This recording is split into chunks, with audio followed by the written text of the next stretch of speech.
don't suck. And it is we don't love. It in the be like highway.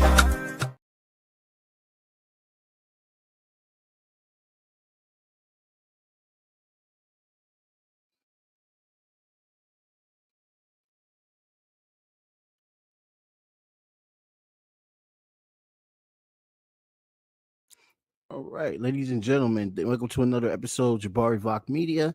Um, and real quick, we are going to be changing things up on the show. You see that there's a new logo out, and also instead of Jabari Vok Media for SEO purposes, we're going to be changing it to Jabari Media, so it'll be easier for people to search up. So like I always say, we have a guest coming on, and before we get to the guest, please donate to POW Relief Crisis. Jabari Media is a very proud supporter of POW Relief Crisis. Over 100,000 Palestinian families have been helped out with medical aid workers on the scene in Gaza. And one of the reasons why they are able to do that is because of donations that people have been giving to fundraisers that actually help out, like POW Relief Crisis. Please also, when you go on to my IG page, which is still Jabari Vok Media for right now, there are tags that I'm in from collaborations of many creators from all over the world who are sending money directly to families that are looking to get out of Gaza. So when people ask, how can I get involved when there's a genocide going on? How can I get involved when ICE is raiding the hell out of places? There's always a way to get involved. The part is to remember that you are making a decision to not get involved. There are always ways to find a way to get involved. So please, if you really care about this situation and you are upset your tax dollars is funding this genocide, POW Relief Crisis is a way that you can help out. And I know it's tight. So you even help out by sharing out the information. All right. Making sure somebody else that is more financially stable than you can also help out as well too. So without further ado, I want to bring on my next guest. This is an organizer by the name of Juan, who's a part of the Danbury Unites for Immigrants. This brother was just targeted by a secret agent ICE guy. I don't understand. That was so weird when I saw the video. And I remember seeing him in the grassroots. And I'm glad that he's still going at it and helping families and saving families. So I had to get him back. I had to get him on the show. So without further ado, let's bring on Juan. Hey, thank you for having me. Thank you for inviting me. How are you doing, Jamar? Very well. How are you today, Juan? You know, we are here, hanging in there, trying to take it one day at a time, but still going. Yeah, my friend. For people that don't know, do you tell them a little about yourself? You're a veteran as well too. You served for this country that chooses to ostracize Black and brown people, especially the Latino community right now. Yeah. So, as you said, I'm an organizer. I've been doing organizing work in the state for, I don't know, the past 10 years in different ways, going between activism to organizing and organizing to activism. But I'm an immigrant from Mexico. I came to the US in 2011, and um, yeah, that's where I come from. That's my lineage. That's where I found who I am as human and what my values are. And now I'm here in the fight, in the struggle, trying to, as you said right now, protect our immigrant communities, doing everything that we can to keep them safe, to keep them together. Yes, and thank you for all the work that you do. How long have you been with the Danbury organization, the Unite for Immigrants? Yeah, so we for it's Greater Danbury Unites for Immigrants. I'm one Mhm. of the co-founders. We That's actually awesome. two of my uh, two of the co-founders and good friends of mine. We started having Camila and Carolina Bortoleto, who are the co-founders of Connecticut Students for a Dream, and two organizers in the immigration rights space in Connecticut for the past 15 years. Um, and back in September, we literally were like at a restaurant having drinks, and we said, "What are we going to do?" And that's how everything started. And for us, it was not just like, "What are we going to do in a Trump administration?" But it was also, "What are we going to do in a Harris administration?" Because Right. the messaging, one of the messaging from one side was clearly to target and to scapegoat and to dehumanize our community, but the other one was also in a way to criminalize migration, to criminalize displacement, to criminalize undocumentedness, right? So that's when we started, and we started having meetings with some of the leaders in the community, and started to organize. And fast forward, we have around between 150 to 180 active members. We have a rapid response team that drives around the city to alert people whenever there is ICE presence in the neighborhoods, and to we don't have the power to intervene, and as you know, intervening people that have been intervened um, are obviously being targeted by this fascist administration the way that we already are being targeted by this fascist administration. Um, but alerting the community and ensuring that we are documenting, right, that the state sponsored disappearances and kidnappings, Right. and that those are not people are not being disappeared in the dark. I think that it's a one thing that we can do and what we're doing. And some of the other work includes helping families have prepare emergency plans. What would they do? What would happen to their kids in the case that one of the parents or both of the parents or the caretaker was disappeared? Um, and the other area of work is also helping families that stay behind after somebody is kidnapped. Um, you know that this similarly to black folks and other marginalized groups, um, we we have learned to live with needs that like are not met, right? But we Right. just push through them. But right now, for our community, when someone is disappeared and kidnapped, um, those needs get exacerbated and definitely come to the surface in in stronger ways. Um, so that group, the focus is to support families when that happens. Try to locate the person once the person has been kidnapped and disappear, Right. and to do everything that we can. But again, there are other things, but those are definitely the main things that our group has been focusing on. So just for a recap, um, what you guys have been actively doing is preparing families for emergency plans just in case a family member of them is kidnapped. And these are kidnappings for people that are listening. We're going to keep you classifying that as kidnapping. I don't like the term arrest because it make it sounds like they committed a crime. And no, and Jamar, it's not about. No, and listen, I think that like it's not about like whether or not we like when people use that. Is the reality. Right. Like if a person shows up, they are wearing a Mm. mask. They are not Right. asking you questions. They are not telling Right. you who they are, and they just Correct. simply take you and shove you into a car.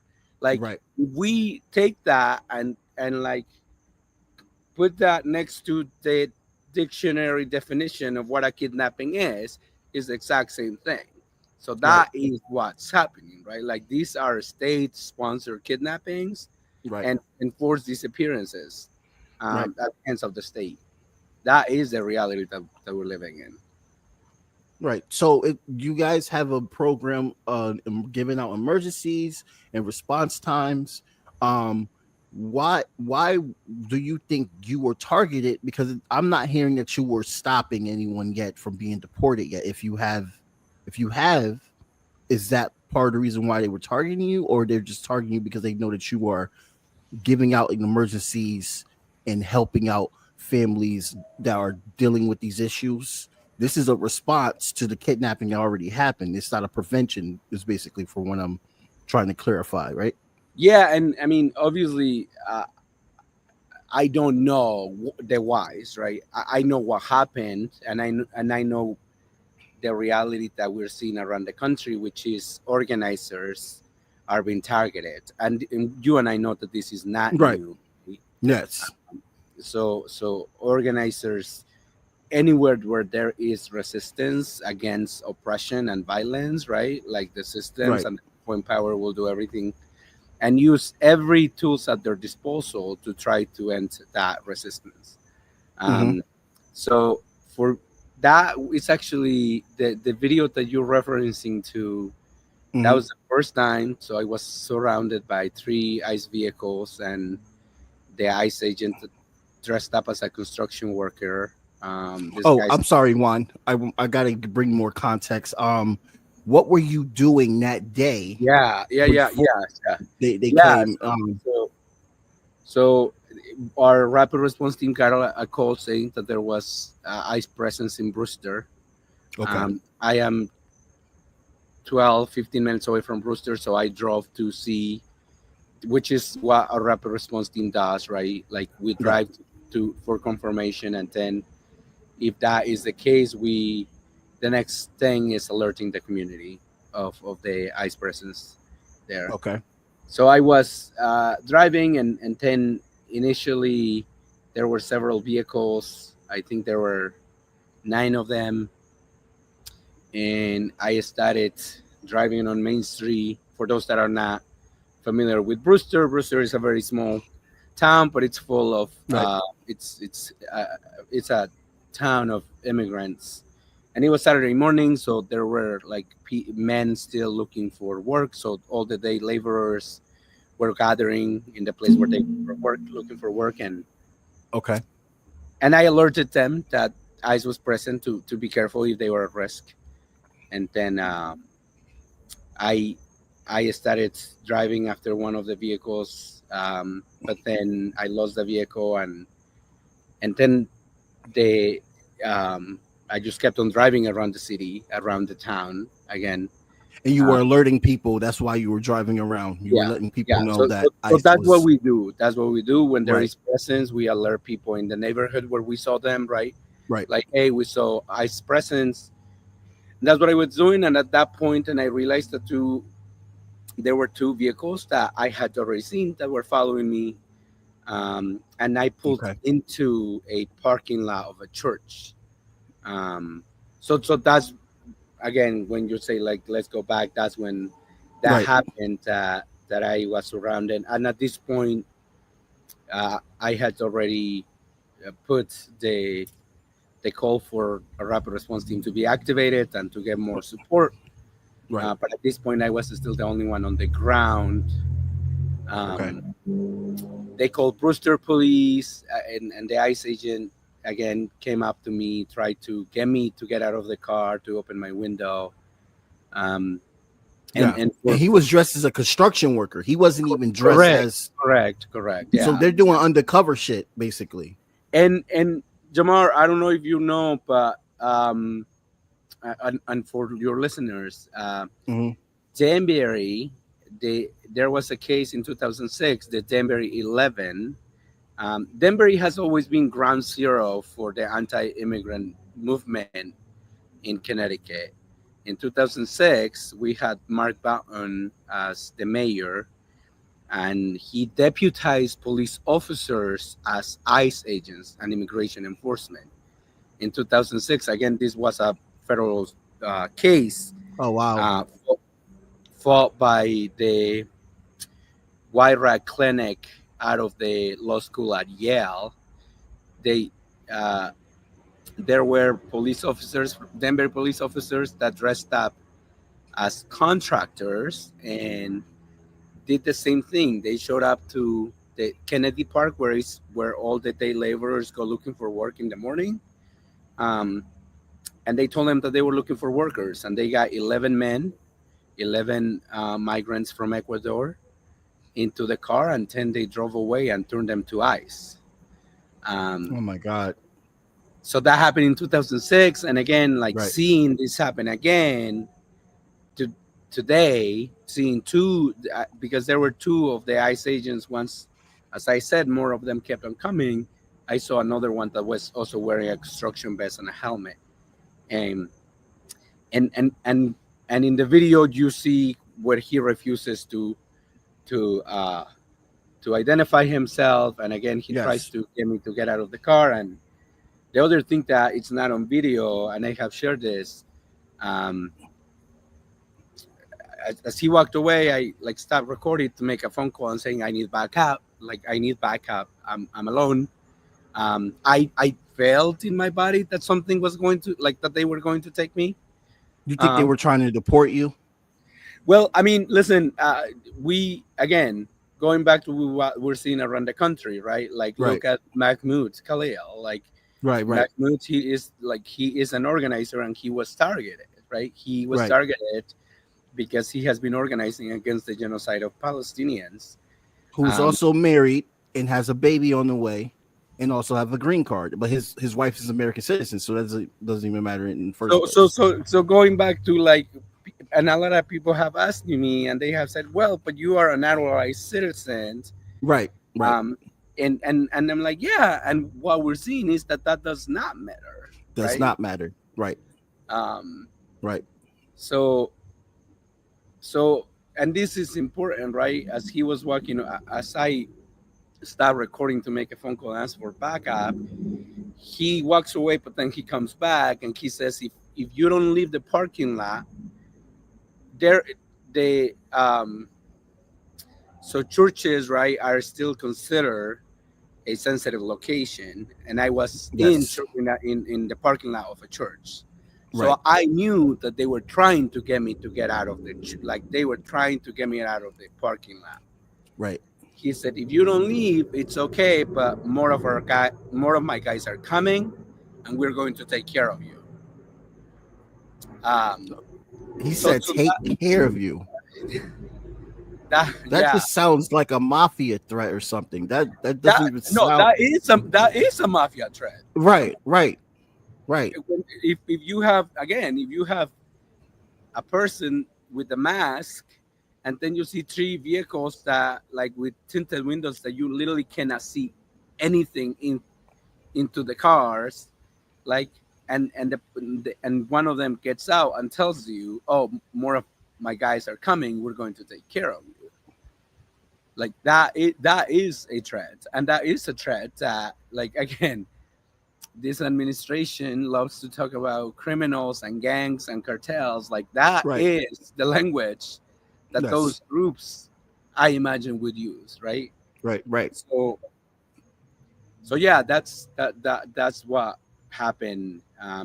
But, and I was saying that was the first instance, but something that I'm not sure how much you have seen, that I think that it's important, because I continue to hear, and at this point I do believe that it's true. It's frustrating and it's sad that people still say that they don't know what's happening, right? Right. But on August 14, the Denver courthouse was ambushed. There were between, like, at least 35 to 50 agents wearing masks, armed, in military uniforms, in military gear. Jesus. And I was there, and I saw what they were trying to, like, there were 8 of them that, like, kept on following me around, trying to round me up. I knew what they were doing. I've done trainings that, like, on how to do this, Right, as right, just through my military experience. right. So I knew what they were doing, and that was the second time that it happened. One, they kidnapped two young men, probably between the ages of 18 and 20. Um, I don't fully know I don't fully know the age, and I don't fully know everything, all the details about one of the young person that they took. But again, I believe he could have not been older than 20 or 21, right? I saw him when they took him. And then one thing that I know, and I'll say this because it's really important, right? Um, they that young man had to go to court that day because he had gotten arrested Hmm. by the police due to a noise complaint for loud music. Okay. So disorderly conduct, Denver police arrested a young kid who was being a kid, because that's what you do when you're 18. You play loud music. Play loud music. Exactly. Just being a kid. Being a kid, and now then he had to go to court, and we don't know where he is. Like today, we don't know where he is. What is this kid's name? I don't know. I'll find out. Okay. And Wow. and just the one thing that I'll say about that with our work is we are trying to protect um, the people that are being disappeared information, because Okay, so I sometimes, won't search it. yeah, sometimes some of the family members might also be at risk of deportation, right? So Got we you. want to make sure that we don't do that, which is something Yeah. that I have asked media in the past. um, but I'm bringing up this specific case Right. because people still don't make the connection between policing, ICE, the carceral state, right, and the genocide that we're witnessing. Like, it's Right. all interconnected. It's Exactly. all the same struggle. It just Right. looks different, and we are fighting it in different ways.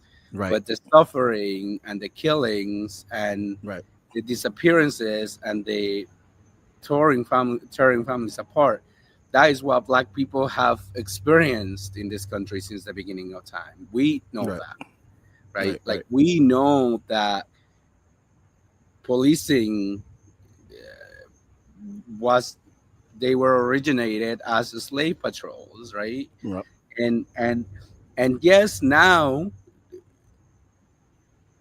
the policing systems that we have in this country, that we have in Denver, that we have in Connecticut, still continue to disproportionately target Black and brown people. And in this moment, when this administration's agenda is to do ethnic cleansing and create a white ethno state, and Right. the starting group is us, people Right. that look like me, right?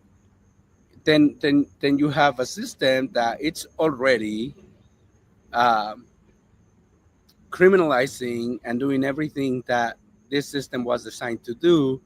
So people that look like me, people that look like you, end up in the system, right? And are funneled into the carceral state.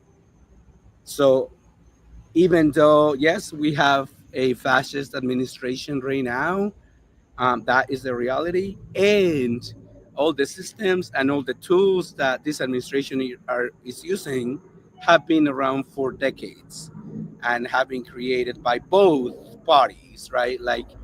Like the violence that people of color, right? Like the killings of our people don't have a party.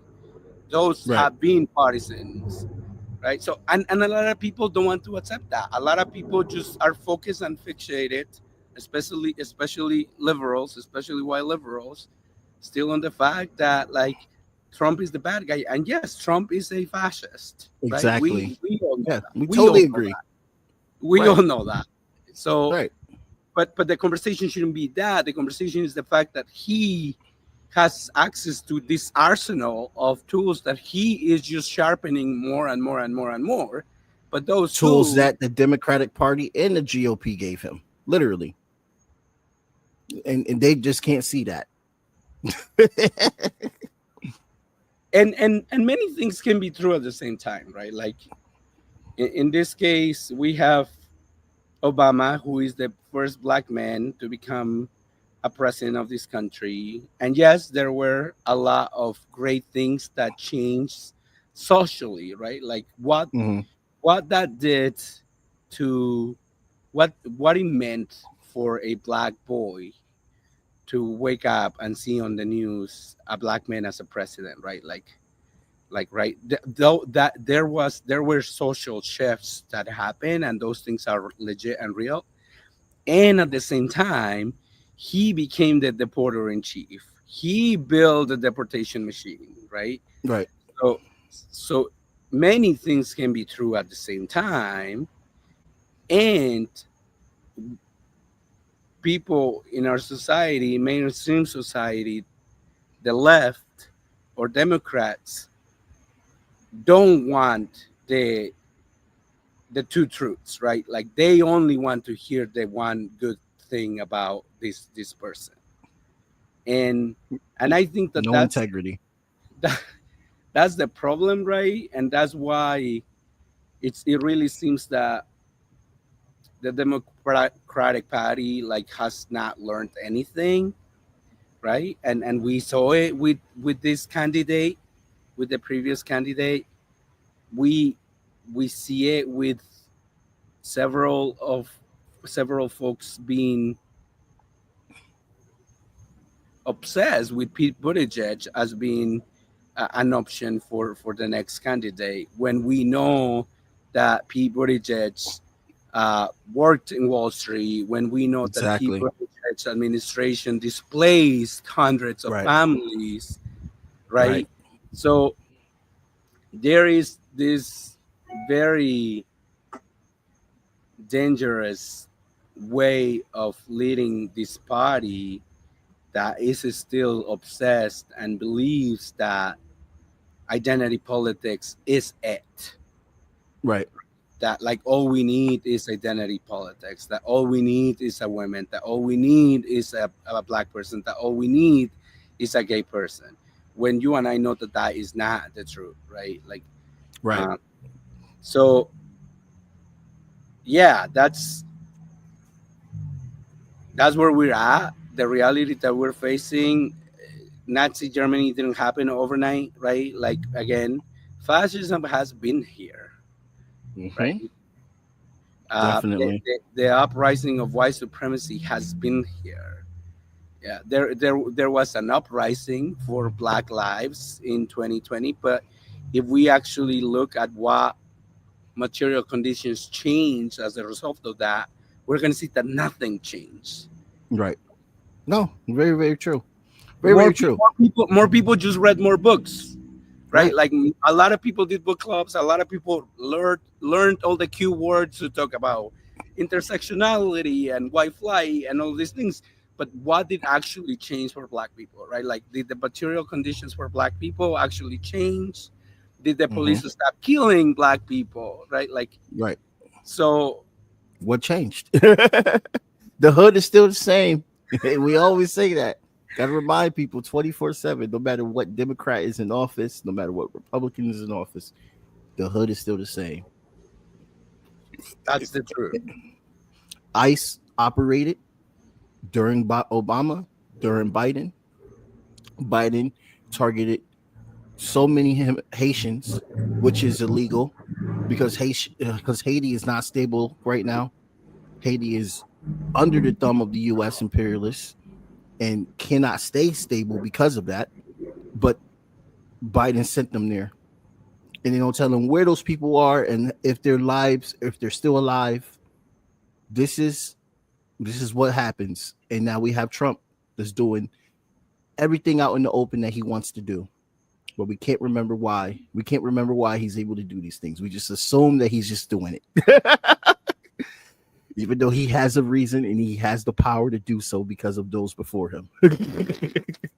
And you know, now that you say that, for me, as I said, as an organizer and as someone who has been on the streets, um, trying to protect people, and as someone who was on the streets in Mm, 2016, right? mm, Um, in that was on the streets after the killing of George Floyd.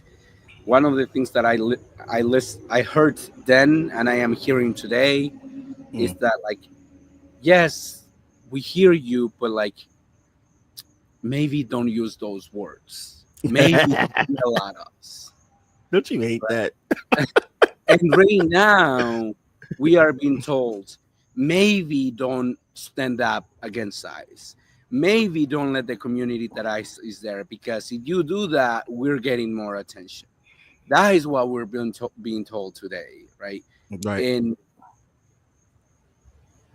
and on top of the fact that we continue to live in a country where our bodies, our existence continues to be policed by systems of violence, our existence also continues to be policed by folks that tell us that Right. maybe don't be so loud, maybe don't tell them that they're fucking Nazis, right? Right. As we are witnessing them kidnapping children. And in the coalition with, to be quick about Palestine, don't call the Zionists colonizers. Don't call the Zionists baby killers. They'll feel uncomfortable. Don't do that. That's anti-Semitic. Even though Zionism is a political ideology, and majority of Jews do not even support Zionism. Or that is divisive. Right. That is, and when I hear that, I am like, so what I ask people when people say that to me, I'm like, okay, but so again, killing children is not divisive to you. So me naming it is divisive, Right. but Right. the act of it, that the act of it to you, that's not divisive. Colonized world we live in. Very colonized. My friend Juan, I want to thank you so much for coming on this show, and I would definitely love to have you back on. I know people are going to really enjoy this episode and feel informed. How can people get involved? That's the last question. How can people get involved in the work that you do around the state of Connecticut? That's just only with the state of Connecticut. How can we help build awareness and help families not be targeted by ICE? There are similar groups to Greater Danbury Area Unites for Immigrants. I would say, based on where you live, find those groups. In Hartford, there is Hartford Deportation Defense Fund. In New Haven, there is Unidad Latina en Acción, ULA, and the New Haven Immigrants Coalition. In Hartford, in Stamford, and in Norwalk, there is Norwalk and Stamford United for Immigrants. There are several emerging community resistance groups that are sprouting around the state. I would say, for and you said this at the beginning of the show, for people that say, I don't know what to do, like, Yes. uh, just don't fucking say that. Don't tell us. Don't tell us. You know what?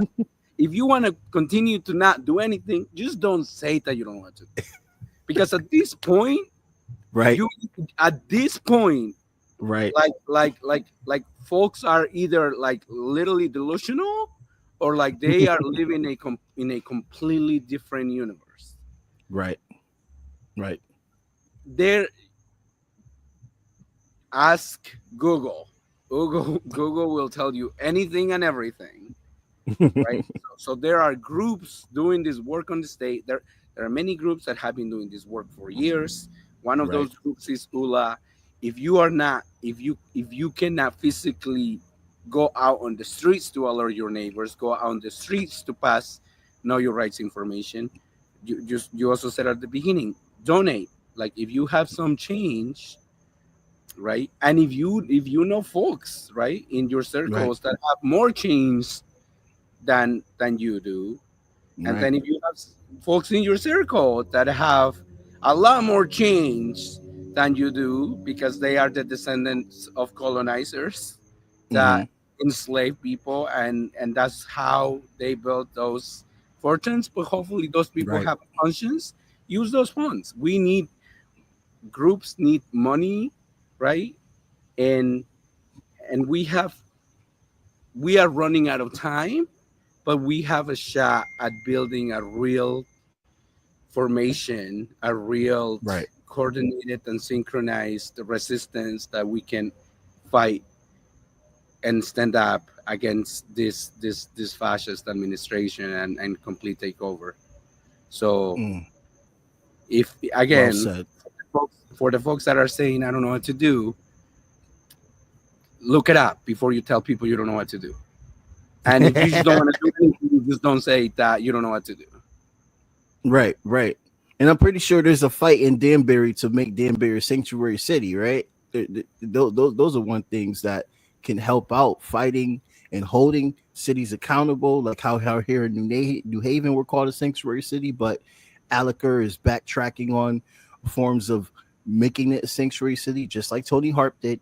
So just questioning power 24/7 and holding them accountable and not being in the fan club of the Democratic Party is one way you can fight back as well too. There's so many ways. Just showing up to meetings, questioning them, pressuring them, making them uncomfortable.